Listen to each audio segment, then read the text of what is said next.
What trauma? Because if we got trauma, one black woman there in that same trauma, like I don't understand this. I just don't understand. I mean, I get what she's saying, but I just don't understand how it correlates to what the initial him saying in the first place. I just don't understand how it correlates to that. I really don't. I don't.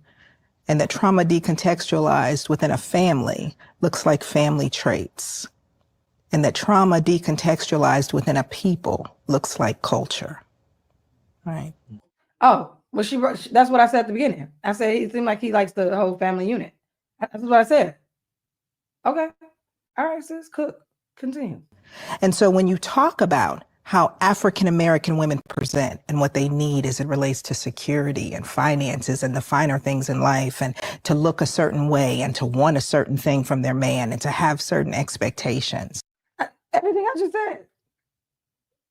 Continue to cook, sis. Continue to cook. It's because of the trauma that we are still trying to survive. And when we talk about feeling beautiful and the BBLs and the Birkin bags and the wanting the nice things and wanting their men to come with a certain level of care and a certain level of treatment and expectation, we are trying to connect. We are trying to heal with you. We are trying to build with you. But there's so much hurt and trauma that we all have that we don't talk about, that we don't even understand. It sounds like the black woman's trauma is better well managed than the black man's trauma. That's what it sounds like to me. Because if she's still able to come to him and want to do all these things and still tolerating him, it seems like she has a better understanding of her trauma and has healed from it. That's what it seemed like to me, what you're saying, sis. But go ahead. And within ourselves so that we can't find who we're compatible with. Because who we're compatible with is traumatized versions of ourselves. Spirit, do you think that women and men, women that seek the materialistic things, items, the tangible things, and men that just seek the women for the aesthetics, do you... Aesthetics are tangible too. Don't be, when we say women that with the tangible things, Claudia Jordan, because you are one of those women with the tangible things and one of those women that they like, black men like. Aesthetically, you're what they like. And you're not a black woman. You come from the womb of a white woman. And that's okay. But you're not a black woman. I think those are people that kind of just gave up on love and they're just like going for, all right, well, at least I can see this. I can grab onto this. No, I think it's science. If you really want to know, we are part of the animal kingdom like anything else. And so what the male species chooses is the thing that's biologically beautiful, because what it suggests from a DNA perspective is you're likely to bear my offspring and they will do well. It's survival of the fittest. And what the female species chooses is the male offspring that can provide the most security, because you're going to be able to protect me and our offspring. Yeah, now I'm with you. She made me in for sure. She made me in for sure. But she said that we're part of the animal kingdom. I'm not saying that's necessarily wrong, because I know we are mammals and, you know, we're animals, but whatever, y'all get what I'm saying. But no, she made me in. I don't understand how do you go all the way back and how do I say it? How did this wind up being all black people's problem instead of just staying on him and why he's the way he is?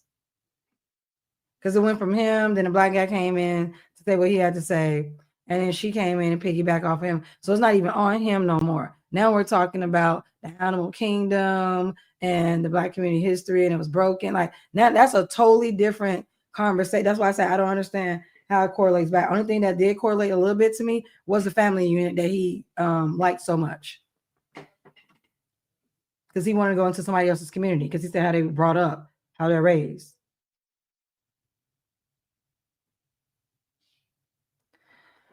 I don't know. I mean, they were not part of that.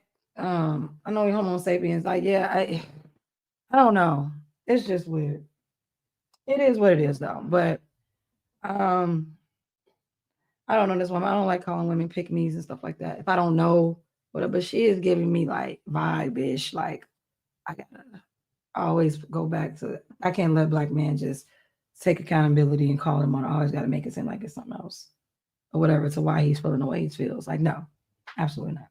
But we'll let her finish. I think she's a beautiful woman, though. And raise us and we will do well. So we're not gold diggers. It's just science. It's literally biology. It is literally. I mean, look, we already told you it's not gold digging, Claudia. It is science. And this is why I say the man is not the prize. He's supposed to have all that stuff together. He's supposed to have all that together before he even come get you. So that his offspring and your offspring can have the best chance of survival, what she just said. And look at his face. He looks so disappointed. Wait, whoa. We were just talking about taking women through Chris, and now you're telling us that it's science that women should have expectations. It's science that women should go for the best man with the best quality, with the most money. Are you telling us it's science? Don't do that. And you know these men don't go to school. They don't know nothing about no science. They don't know nothing about no science. We have our own different. Listen, when you look what I tell you. That's what I knew he was gonna say. We got our own difference. Like, yeah, he not trying to hear. Wait a minute, her needing money and having expectations of me, and I have to take care of her and provide for her. I don't get to get it for free. That's a science. No, you're not gonna tell me that. You're not gonna tell me. Look how mad he got. No, that's why I said no. You have your own way, and then we have our way. Look, such a drone. Such a drone. You see the brothers out there with the rims and the flashing the money and the gold, they're no different than the male peacock that's showing his whole big a pretty show pony. Didn't I just say that? You ninjas are show ponies. Y'all love to get out and show everything. Your money, who your baby mama is, how many baby mamas you got, the car you drive. Oh, the new chick. Y'all so flashy.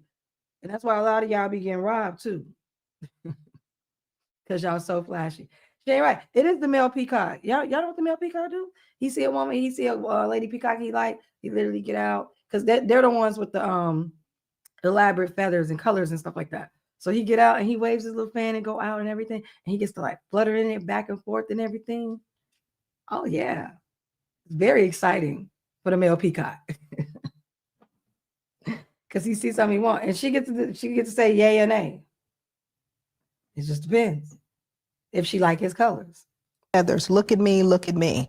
And when you see the women that go, show me what you got, show me what you're working with. It's no different than the frog that ribbits the loudest, or the bird that chirps the loudest. So what do you call a man that's just been providing that doesn't ask for nothing? What do you call a guy? Did he just say, what do you call a man that's been providing and asking for nothing? A king. What are you talking about? According to y'all, that's a king. I thought men are supposed to provide.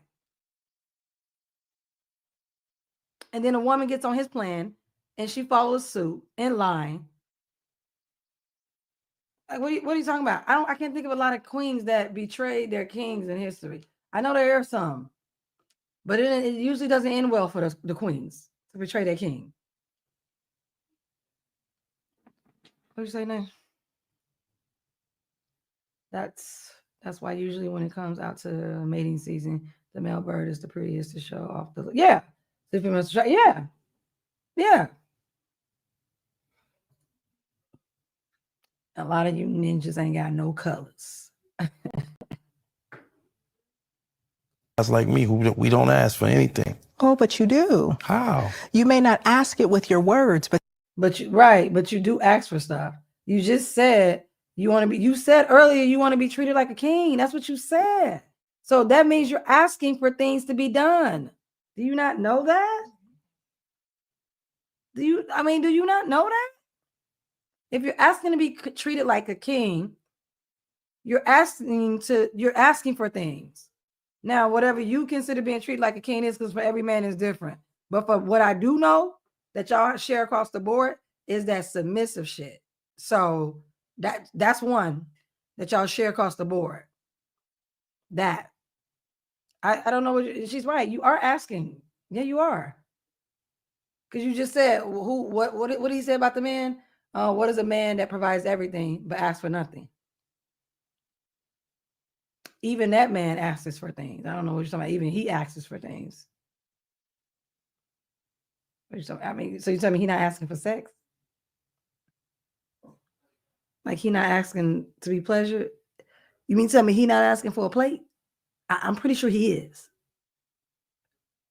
Your expectation is there. So when you say, I need that woman that loves me, I need that woman that has my back, so I don't have to say, hey, is that bacon and eggs there? Hey, Okay, are those clothes in the drawer? Not cash wise. Okay. So when we talk about compatibility, right?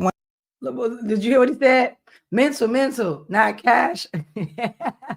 This is a cheap man. Ladies, if you like a cheap man, Mr. Jamal Woodrow is the one for you. Okay? But you can't be cheap and ugly. That don't work together. That's why ugly men have to have money.